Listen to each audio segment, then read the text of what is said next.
Hello everyone, welcome back to the new video, and in this video we will talk about pagination and how we can implement pagination using one of the latest features of Salesforce, that is Apex Cursors. Uh, and like, is it the death of SOQL offset clause? So let's start. Firstly, starting with the basics, what is pagination in Salesforce? So pagination means like you want to divide the data and return the results in paginated format. So it's just like, let's say you have 2000 records that have been queried by the user, and you want the user wants needs to you want the user to see them.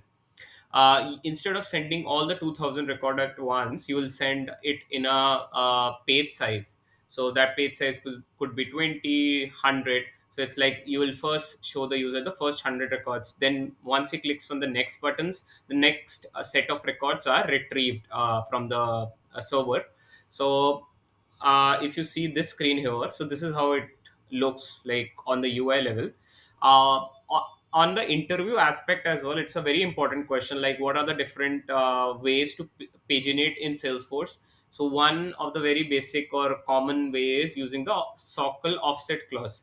So offset clause we can use with SOQL, but its limitation is like it cannot exceed more than 2000 records. So if your query has more than 2000 records, then you won't be able to use offset clause. Then we can implement pagination using the latest GraphQL API, which follows the same cursor approach we have for the cursors here. We don't need Apex here. We can directly use that using the GraphQL API adapter that we have in LWC. Then today we will be talking about Apex pagination cursors that we have. And then lastly is like one of the old ways to do pagination before LWC or Aura was in place is like using standard controllers in Visual Force pages. So before cursors, like what were the problems? Why did Salesforce wanted to introduce cursors? So firstly, as I mentioned, is using the offset clause, we can only query up to 2000 records. After 2000 records, Salesforce sends an exception that you cannot get the next set of records. Then let's say the large data processing. So we had database.getQueryLocator, which was good for the background jobs, but not ideal for the front end accessing those records. Uh, so Cursor basically provides the control traversal of a SOQL result set. And this is the pain point. So offset is simple until page 42. You get that error if your page size is 50. Apex cursor is basically not an offset. It's kind of like a pointer that Salesforce or it's present in the backend of Salesforce. So once you use the database.getCursor like this with the query, so Salesforce stores a pointer in their backend, and based on the cursor.fetch command, where you give the position and the page size like this, uh, you will Salesforce will return you that particular set of records, right? Like you need to give the position and the count, or the page size of your query. So we'll see how to implement this in more detail when we do a deep dive in the demo. Apex cursors can be divided into two parts. One is the standard cursor and one is the pagination cursor. So standard cursor, let's say you want to use it for your in your async Apex. For example, you are implementing a queuable class. You don't want to use database.getQueryLocator. Instead, you can use database.getCursor, which will give you records in a paginated format, and then you can perform your logic on them. The limits so for standard cursor, here are the limits. Like in a cursor you can retrieve up to 50 million rows per standard cursor, and in one go you can retrieve up to 2000 rows. 100 fetch calls can be performed. And how do you think when designing a cursor is create a cursor once, fetch the chunk, advanced position, requeue until done. So we'll see how to implement cursors in the demo. Second type of cursor are pagination cursors. So pagination cursors are the one that we will see, or that will mostly be used for the data where we want to implement the pagination for the users. So you can just click on the load more here. It will load the next set of records. Here you can have 100,000 or 1 lakh records per cursor. You can skip up to, or you can have a page size of 2000 max. And even like, let's say in the middle you deleted some records, so with this pagination cursor you can skip those deleted records, or that logic is being handled by default by this pagination cursors. This is the difference, like rows up to 50 million rows per cursor, here up to 100,000 rows. Since it's a pagination cursor, makes sense. You can it's best for LWC load more or infinite scroll functionality. It's best for large data processing. Then it's like it's all about the difference. So now what we will do is we'll deep dive into the demo. So I'll firstly go to my org. Here, I have already created some set of logic to show you what's the difference between SOQL offset clause and the modern Apex pagination cursor approach. So all these two tables are querying a book object or book custom record with the values here as shown. So we have a total of 5,000 rows present in the books record. So what we will do is, firstly we will see the classic pagination using the SOQL offset clause. So if I click on the next button, it takes me to the next screen, skipping 20 records at the time. Uh, and I what I'll do is, instead of clicking next multiple times, I'll just click to jump to offset 2001. So now I am in the 2000 plus records. Now what will happen is, still now it's working fine. Let me just click on the next button again, and whoop. So we have maximum SOQL offset allowed for the APNM book is 2000. So this is the limit. So Salesforce offset clause is still 2000. So after that, you will see this error. Now about the modern pagination approach using the pagination cursor. So how it will work. So firstly, I'll click on the next button. It takes me skipping 20 records at a time. And now same way I do, I'll, instead of going to the 2000, I'll straight away jump to the 22,500.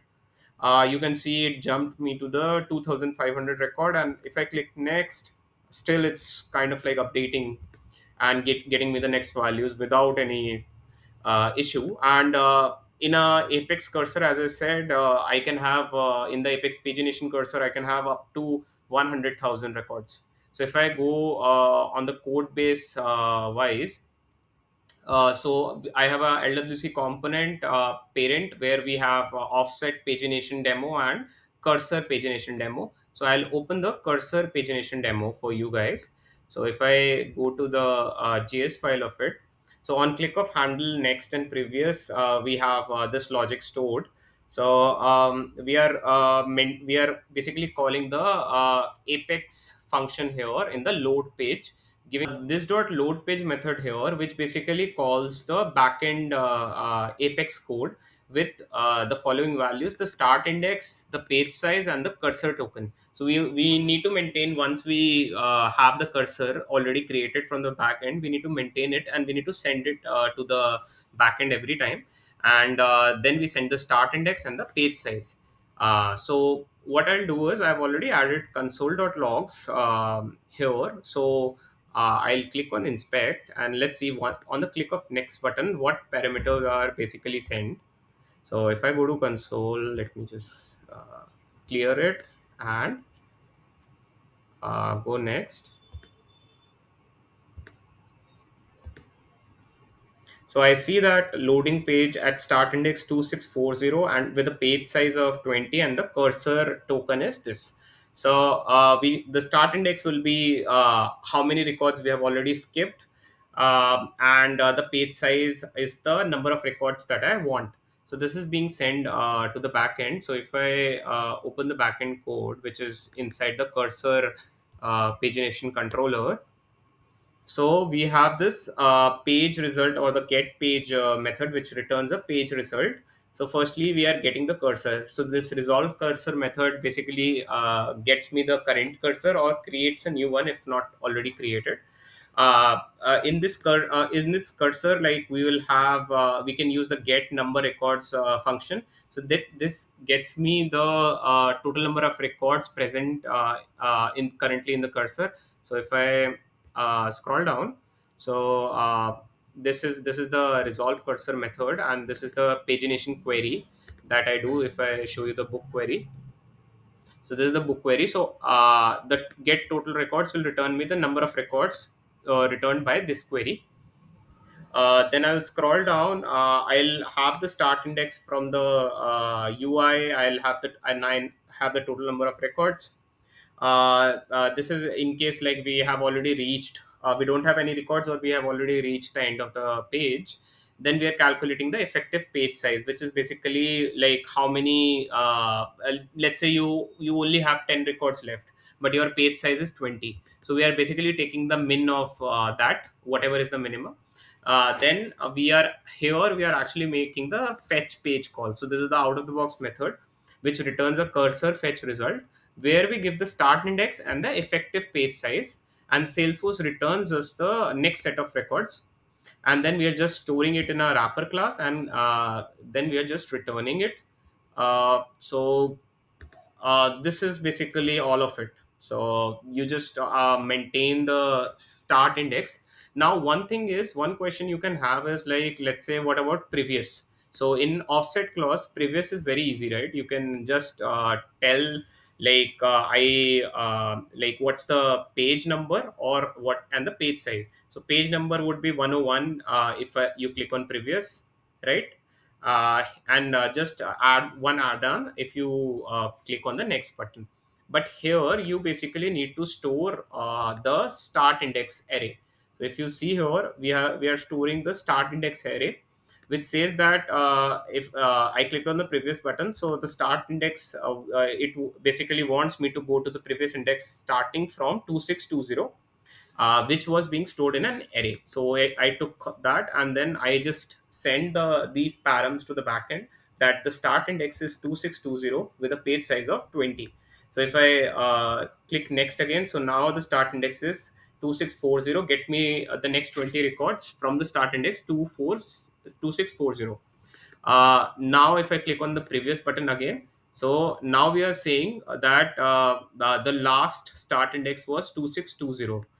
So get going back to the previous page at the start index, now get me the records, 20 records starting with the start index 2620. So you can see that from the 2620 we have got the 20 records.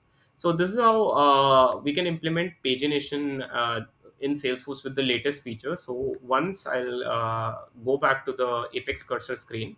So as I was mentioning, like Apex, once we create a cursor, its cursor is kind of like a pointer that the backend maintains, and based on the start index and the page size, it's able to return us the results. So this is the latest approach and the modern approach given by Salesforce.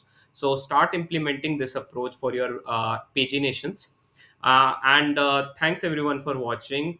Hope you learned something new. Do subscribe to my channel for more such videos in the future. Thanks everyone for watching.